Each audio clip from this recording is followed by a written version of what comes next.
Dear sweetheart, I want to share a deeply biblical and practical way to resolve conflict, starting with the one-on-one approach Jesus taught in Matthew 18:15. That scripture encourages us to go directly and privately to the person who wronged us, offering a chance to reconcile before taking any further steps. A powerful example comes from the Old Testament story of Jacob and Esau. After 20 years apart, Jacob prepared to face Esau, whom he had wronged, by taking the birthright and blessing, but instead of hiding, he humbled himself. He sent gifts and refrained from boasting.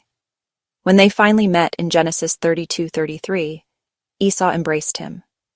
Jacob's humility and willingness to face the person he hurt led to a real reconciliation. Another example unfolds in Acts, Paul and Barnabas. These two prominent leaders in the early church had a sharp dispute over taking John Mark on a missionary journey. They parted ways, but did so with respect, without bitterness. Their disagreement didn't destroy their mission. They continued serving God separately, each honoring his call. Acts 15:36-41. From these biblical patterns, here's how to approach real-world conflict one-on-one. First, approach the person privately and humbly.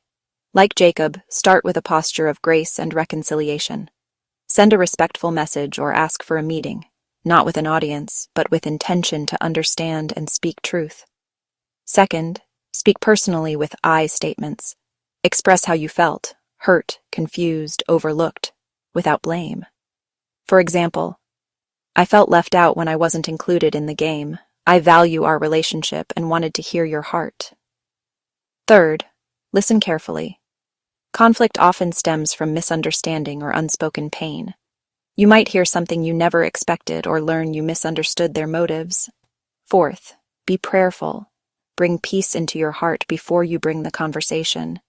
Ask God for clarity, humility, and love in the moment. Fifth, aim to restore, not to win.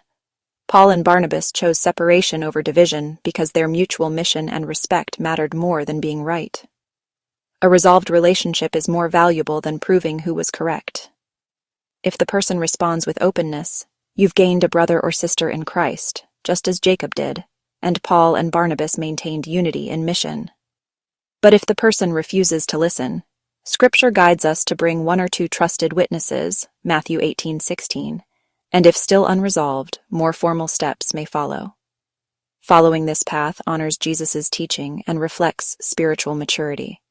You go privately, you speak honestly, you listen deeply, and you leave space for reconciliation, not bitterness.